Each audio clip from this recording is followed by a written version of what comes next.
Here's a picture showing how a Scrum process might be organized. On the left, a product owner is creating a product backlog of user stories that form the product level requirements. A development team at the beginning of every sprint pulls some of the items out of the backlog and says, okay, these are the ones we're going to do on this sprint by doing sprint planning.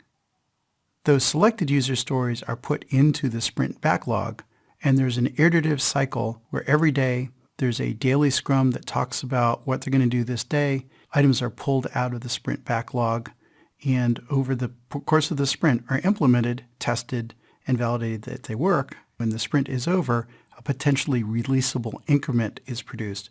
And in principle, this is a product that could be shipped and is ready to go. In practice, sometimes it's only every second or third sprint that you actually get something you would want to ship. At the end of the sprint is a sprint review and a sprint retrospective.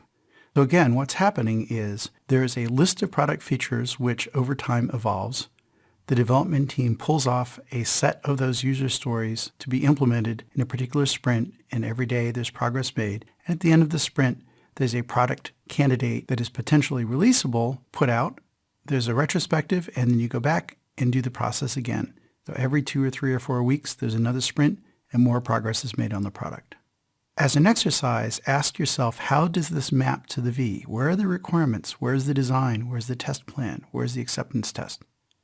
In a viable Scrum process for high-quality software, all those things exist somewhere, just not necessarily as explicit boxes on this picture.